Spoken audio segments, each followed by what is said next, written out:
Hello welcome to my blog. बिहान बिहान गाईले यति रेडी पारिदिएका थिएँ अनि गएर मैले ल अब फालौँ भनेर गुइँथेँ।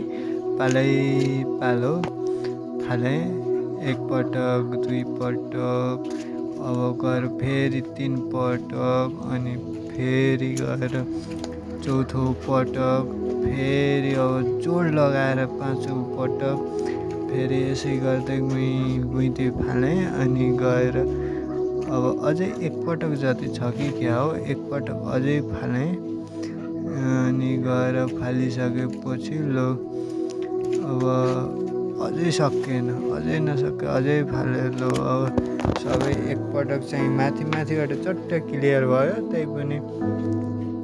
तैपनि अझै हातले सफा नगरिकन चट्ट राम्रो हुन्न भनेर हात लगाएर यताउता गर्दै अब यहाँ सफा गर्दैछु। त्यहाँ अलिकति त्यस्तै थियो हातले सफा गर्नुपर्ने जस्तो चिज, अनि गएर सफा गर्दैछु। उता गाईले पुच्छर हल्लाउँदैछन्, उता मम्मीले गाई दुहुँदै हुनुहुन्छ। त्यसपछि गएर कता सफा गरौँ भन्दै घुम्दैछु। मम्मीले उता गाई दुहेर उठिसक्नुभयो।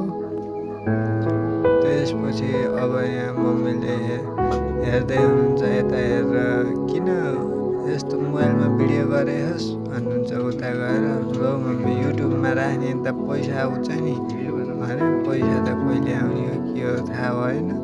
त्यही पनि ठिक छ, यति गर्दै हामी सोधेँ। त्यति खाल्दा बिहानै भएर होला, अलिअलि थकान पनि लागिसकेको थियो।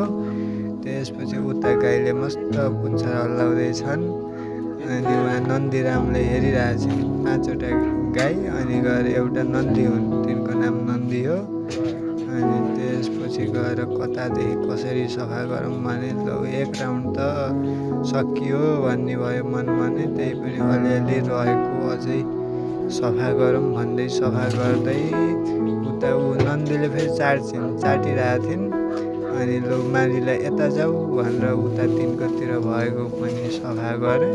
अब सबै सफा गर्दै जानु पर्यो अनि पानीले धुनु पर्यो भन्ने चट्ट यिनीहरूलाई सफा सुग्घरमा भएपछि यो गर्मीमा माखा लाग्दैनन्, टोक्दैनन् भन्ने सोचले लो गरिराखेको थिएँ। मेहनत परिश्रम गरेपछि एक दिन अवश्य फल पाइन्छ भन्ने आशाका साथ नन्दीका खुट्टातिर लो यता सर भन्दै उता सर्न लगाएर तिनका खुट्टा मुनि भएको पनि सफा गरेँ।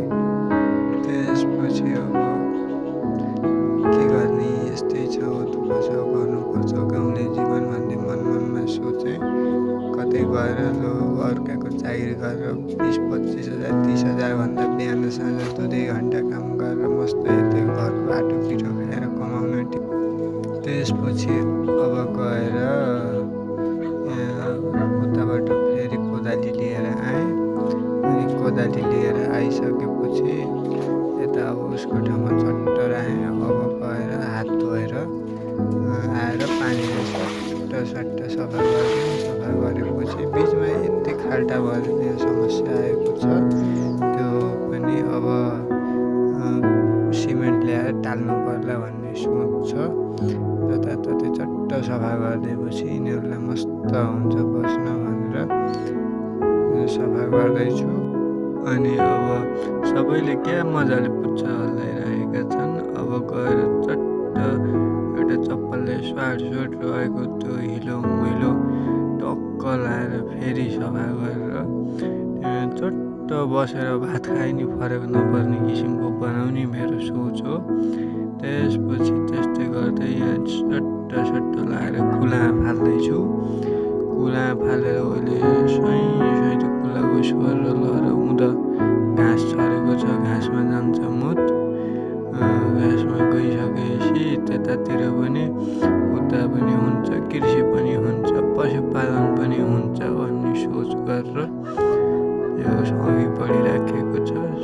सट्टिलो मालीका पछाडि कालीका पछाडि जताततै मस्त सोर्दैछु।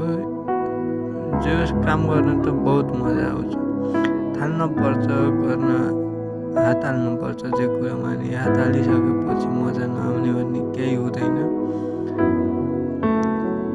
त्यहाँ अलि खाल्टो भयो, हल्का समस्या भयो। अब अझै पानी ल्याएर मजा आउँछ अनि अझै पानी ल्याएर त्यताको पनि सफा गरेँ।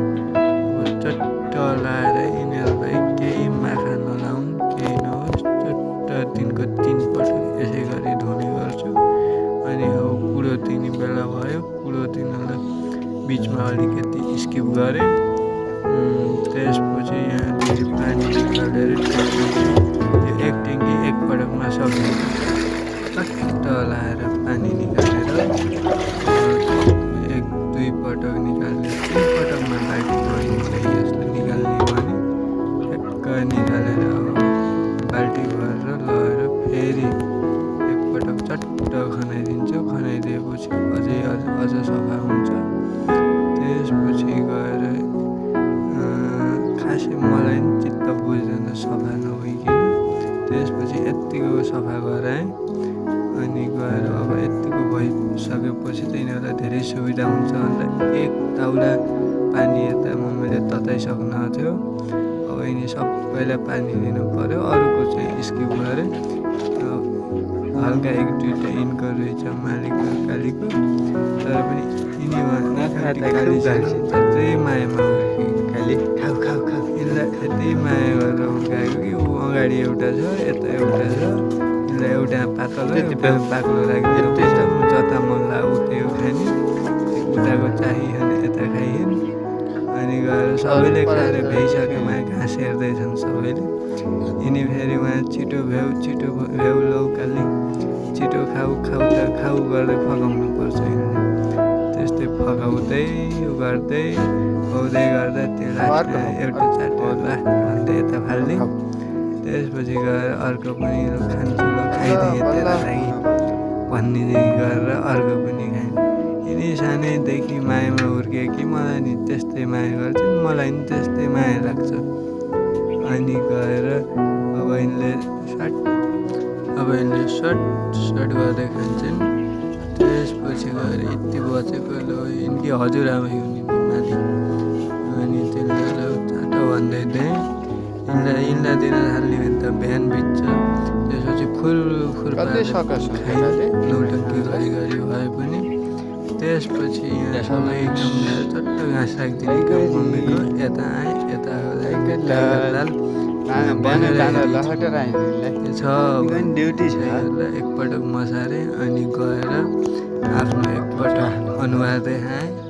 त्यसपछि गएर अब बिहानको चियाको तयारी, घामको झुल्को सँगै यति काम गरेर चिया खान पाउनु भनेको सौभाग्य हो। भर्खर धोएको ताजा